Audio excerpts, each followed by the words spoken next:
Hello and welcome to the show.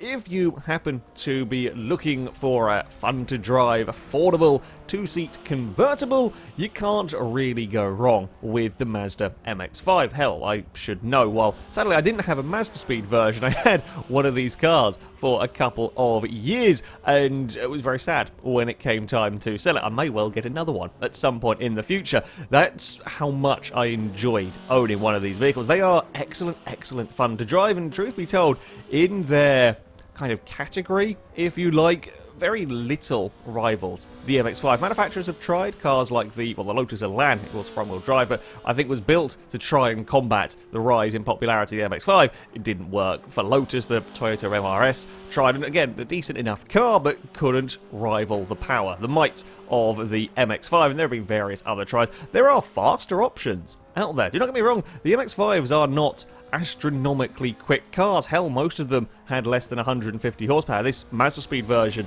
has 177, but even then, they're not massively, horrendously fast cars in terms of acceleration. 0 to 60 will take 7-8 seconds, and they're not going to be breaking any records when it comes to circuits. What they are is very accessible. It's easy to drive one of these cars quite quickly. It's easy to have a lot of fun taking these cars around, especially the twistier circuits, like this layout of VIR, where you're almost constantly cornering, certainly through this midsection.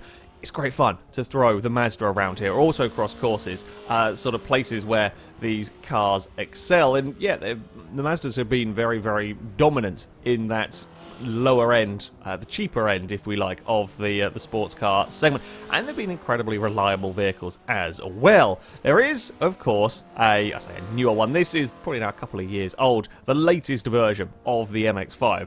I'll be honest, in terms of looks, it's I'm not sure on it. It's a lot more angular, a lot more aggressive than the previous. The previous MX-5s have often been, are kind of cute and cuddly, cheerful looking sports cars, and now this one's got a bit of a grouchy face. Some people will like it. For me, it does look a little bit strange. It doesn't quite work, I don't think, overall. But in terms of the actual car itself, it is, well, classic MX-5. 155 horsepower in this one and 148 torque. Again, it's not massive amounts of power and torque, but it does weigh just 2,300 pounds. So power-to-weight ratio isn't terrible on the vehicle, and it's still brilliant to drive when it comes to the corners. You can throw the car around through the turns. You'll be having a lot of fun. You might not be going massively fast, but again, you'll be having an awful lot of fun. If anything, this particular MX-5 does feel a little bit more oversteery than some of the previous versions that I have driven.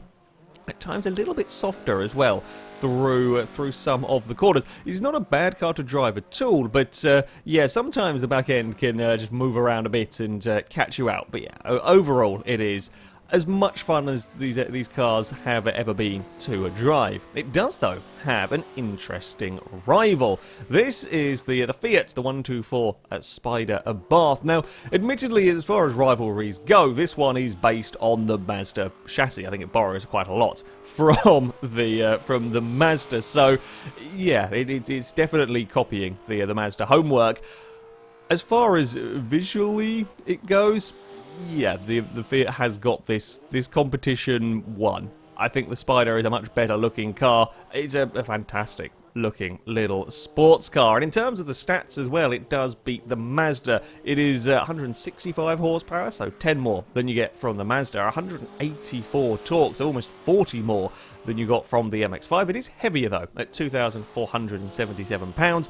It's 150-ish pounds heavier, which, okay, isn't terrible amount, but when you are talking about a very light car to begin with, it is yeah, it's definitely something to take into consideration. The Abarth gets its extra power courtesy of a turbocharger. I have to say, didn't really notice too many issues with having the car turbocharged, no turbo lag, etc. This Abarth does feel a lot calmer, I think, is the best word I can use to describe it, to drive it around a circuit. It is not a boring car to drive by any means, but it is a calmer vehicle. I drove the Abarth first before driving the newer MX-5, And I like the way, very much like the way that the Abarth drives. It's very planted, it's very composed through a lot of the corners. The Mazda feels like a little bit of a lunatic. You can upset the Abarth a little bit if you really throw it around some corners, but on the most part the Abarth is very much stuck to the road. The Mazda will move about and wobble around, and they feel comparatively similar in terms of speed when you're driving them around the circuit. Continuing the similarities, I didn't realise just how identical the interiors of these two cars were. Yeah, I know they're based on the same platform, and I know most of the differences were sort of cosmetic and engine. I thought there would have been more differences in terms of the interiors. Really, with the exception of the badge in the middle of the steering wheel, that's it. Slightly different dials on the on the Fiat, slightly different kind of door, sort of door insides, whatever you want to call that. But yeah, there we go. So, to test out these two vehicles, naturally the best way to do it was with a race. We got a field together of 10 cars, 5 Fiats, 5 Mazdas to take on the Lime Rock circuit. We were using one with a chicane later around. The immediate thing that you will notice, the Mazda, despite being the less powerful car and far less torquier, way better off the line. I was driving the red Mazda, the camera is following here, almost managed to get past 2 Fiats before I got into turn 1. I get myself into trouble bouncing it across a curb and almost losing the back end, and would lose the positions I had gained, but the Mazdas were noticeably faster, noticeably quicker getting off of the line. We weren't quite expecting the Mazdas to have such an advantage in terms of their launch, in terms of that early acceleration. Yeah, the chicane was, somebody was very sideways in the Mazda further backwards. Yeah, going through the chicane, no one was quite close enough to get overtakes done through there. I've got a very good run heading down to the final corner, looking around the outside of the Abarth. Not quite got the speed to get that one done. Going to cut back to the inside on the exit though, and again, this is where the Mazdas are strong. They have the straight line speed on the Abarth, not by a giant amount, but it is by enough to make it a bit easier for me to find a way past. I was up the inside into turn 1, would get the move completed. The Fiat would get very sideways through that corner, almost lose a position to another MX-5 further back. And this would be a theme that we would see continued throughout the race. The Mazdas were a little bit quicker down the straights, and the Mazdas were, in fact, despite me managing to cock it up for a second lap in a row, yeah, despite the expectations essentially on the Fiat, the Mazdas were faster down the straights and faster through the corners. Not necessarily easier to drive through the corners. As I said, these things could get quite sideways, and it didn't happen with the Abarths in the same way. This particular green Mazda was having a lot of sideways stuff into the chicane. This time is neat enough through it as they try to fit 2 cars wide on the exit. Can't quite get the move done there. Loses a bit of time on the exit of the corner, but in general, we were seeing Mazdas putting Fiats under pressure. Now, the grid, of course, was set to random. And, of course, there were some Abarths higher up. There were some Mazdas further down. But in general, it was the Mazdas were putting all of the pressure on the Fiats. The Fiats were really struggling. The Fiats could set some okay lap times, but they were really struggling to do anything about the speed of the MX-5s. Again, around the outside, that's a tough corner to go the long way around the outside. The MX-5 getting the move completed as they end up going through that chicane. It's a really difficult one to judge on that particular corner when you're trying to squeeze 2 cars into such an awkward angle. So there were a few people bailing out when they realised there probably wasn't going to quite be space to fit cars too wide on the exit. Leading the way was an MX-5, and as we were all busy fighting over second place, he had built up quite a sizable lead. It was Mazda's first and second, Fiat in third, me running around in fourth looking for a way past. The Fiat ahead was doing a good job of trying to get some pressure on the car ahead, but in the end the Mazdas were proving to be just that bit quicker. Again, we see through turn 1 and heading up towards the second corner here, I am piling on the pressure to the vehicle ahead,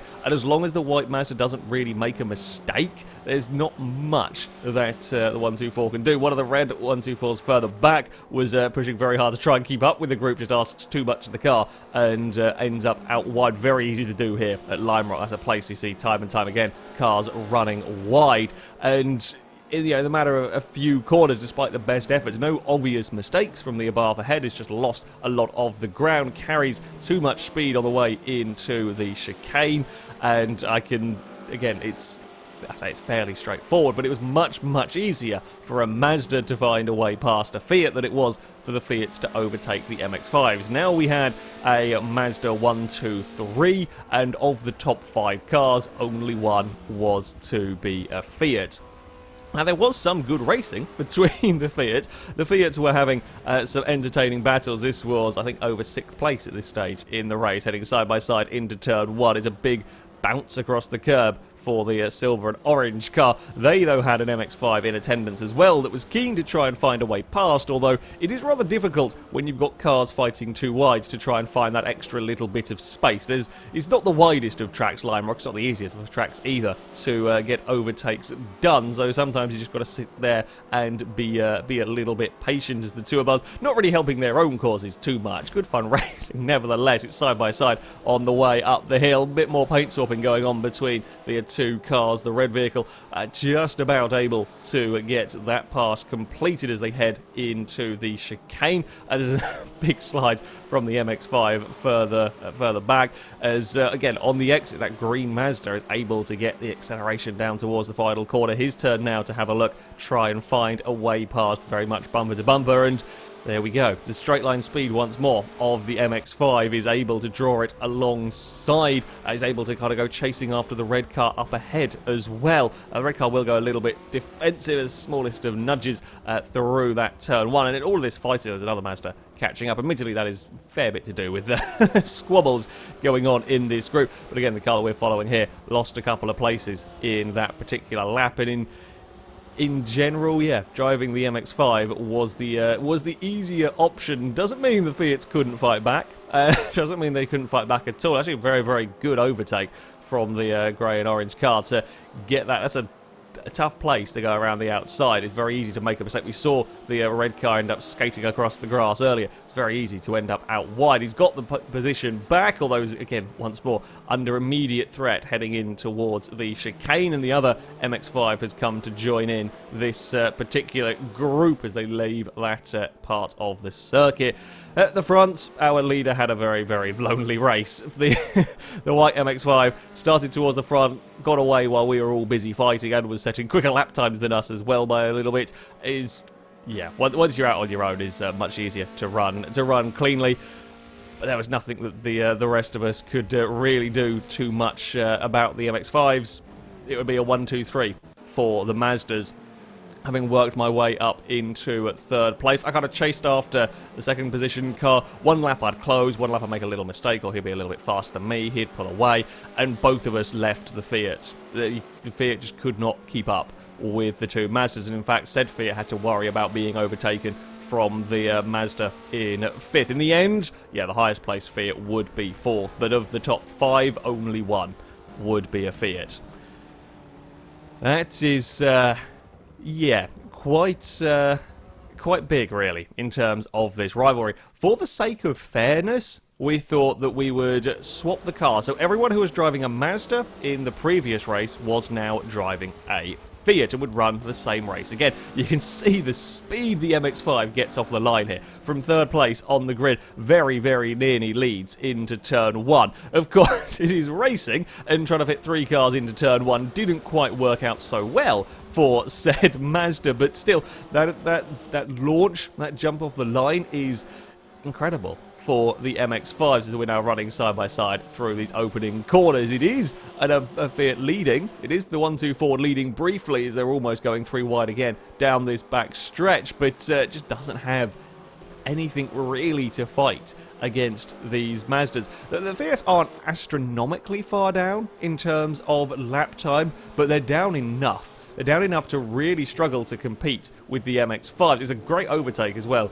But for the MX-5, dove from absolutely nowhere to make up 2 positions in one chicane. Great piece of overtaking. And once more, we would see, despite, you know, random grids and completely different set of drivers in each of the cars, Mazdas would be 1st, 2nd and 3rd. And then there'd be a big group of Fiats fighting for the positions further back.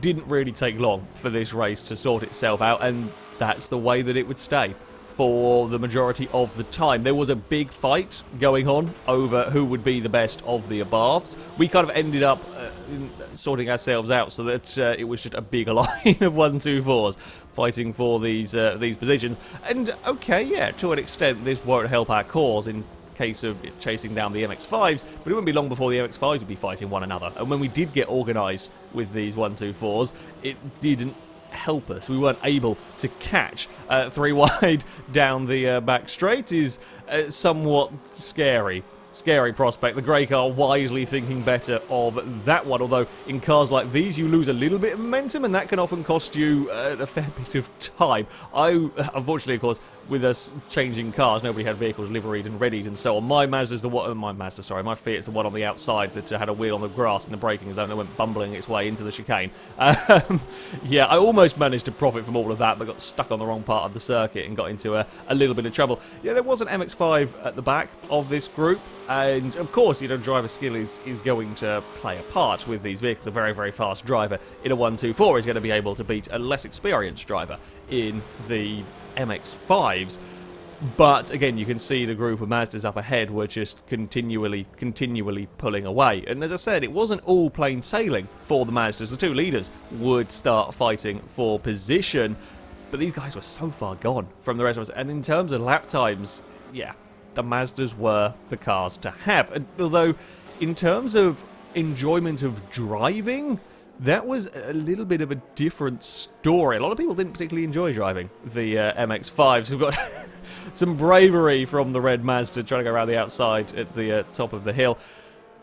Yeah, a lot of people didn't necessarily enjoy driving the Mazdas. They can catch you out with their oversteer. They do feel a little bit softer to drive. If anything, in terms of when you are driving the vehicles, if you're not looking at lap times between the Fiat and between the Mazda, they feel very similar in speed. Sometimes I would say that the 124 feels like a faster car to drive. It feels more planted, it feels more together in some ways, as the grey 124 would eventually move up to be the leader of the Fiats. Yeah, it's a little bit of an odd one. I mean, we've had this plenty of times before with cars. There are cars that do feel considerably quicker to drive than they actually are, and that is kind of the case in some ways with that 124. This fight at the front with the MX-5s would continue right until the very end. The red car running around in second place made a mistake out of the first corner that would drop him back into the clutches, and this big old fight over third place with all sorts of cars in all sorts of places over those chicanes. I'm not sure there was much on track through that particular part. Again, difficulties of trying to fit two cars wide in that section. It would once more be an easy 1-2-3 for the MX-5s. Very, very straightforward 1-2-3 for the vehicles. It would be a 4th and 5th place for the Fiat. So it would be 4th, 5th, 6th and 7th from the 124s. But yeah, we move on to a hot lap, and I was very much already expecting the results of this one, despite the Abarth being the more powerful, the considerably more torquey. It doesn't have the launch of the MX-5. Whether it's that extra weight, whether it is that the kind of power and torque only comes higher up in the rev range being a turbocharged engine, I'm not sure, but put it together and it's so noticeable how much quicker the MX-5 gets off the line. Apparently, in real life, my belief was that the 124 was the quicker of the two cars. In Forza terms, though, that is absolutely not the case. Certainly in terms of the straight line, anyway, the 124 was the quicker of the two vehicles, but that is not the case whatsoever when it comes to Forza. Through the corners, as I said, I'm not sure there is a huge amount of difference. Both cars are good to drive. The Mazda a bit more lively. The Fiat feels a little bit more together through. I think that is probably the best way to describe it. But as you can see, coming towards the end of this lap, the Mazda pulls out a huge lead as it is around the final hairpin and just that drag race towards the finish line. Is a lot bigger gap than I was expecting. Is a lot bigger gap than I was expecting between these two vehicles here. So, with the lap times on the boards, these two are always likely to be down towards the bottom. They're never going to be competing with a California T or a Lotus Evora. You wouldn't expect them to, but it is a 1.3 second margin between the MX-5 and the Fiat. In fact, the Fiat is only half a second faster than that Honda Prelude. That's a good amount of speed from the Honda to be so close to a much more modern car. The Mazda, a couple of seconds down on the Volvo. not a complete surprise there, really. The V60 Polestar, all-wheel drive, much more power, while the Mazda might outturn the Volvo through tight, twisty sections around a lap like Yaz. The Volvo is always going to have the power to beat the Mazda comfortably. One thing should be noted in terms of Forza, the Fiat is about 20 PI down on the Mazda. So if you were building a car for a certain class, you might be slightly better off with the 124. I suspect with that 20 PI points, I could apply upgrades to make the car, match the level of the MX-5. The Fiat would probably be the quicker of the two, or potentially be the quicker of the two. But yeah, in its stock guise, the 124 does not have an answer for the MX-5. Now, if you were to give me the choice, if you were to give me one of the sets of keys to either of these cars, and I had to pick, it would be very difficult to turn down the 124. It would be very difficult indeed. It is, I think, the significantly better looking car. And in terms of driving, I like the handling characteristics. Neither of these cars will perhaps be to everybody's taste. The Mazda can be a bit wobbly. It can be a bit lively. It can be a bit interesting at times. The Fiat, a much tamer car. Again, not sure that's perhaps the right word. I think together is the nicest way, the best way of putting it. And I like the way the Abarth drives. I like my cars to be nice and stable, but if you like a more lively car, then yeah, maybe you'll prefer the handling characteristics of the MX-5. If it came down to a case of buying the cars, with your own money, while Forza will mess around with the price of the vehicles slightly, the Abarth should be considerably more expensive than the MX-5. We know that, and it's not worth that extra money. As good looking a car as it is, and as much as I like it to drive, I don't dislike the way the MX-5 drives. And with all measures of logic, the Mazda is still the one to go for. As pretty as the 124 is, that is not enough to justify all of the extra money, because you won't be having any more fun necessarily with the 124. You'll still have an awful lot of enjoyment out of the MX-5, and if it came to a point where you were going to be hot lapping the cars, taking them around a circuit or whatever, the Fiat would be well and truly beaten by the Mazda. So the sensible money, the sensible option is still very much the MX-5.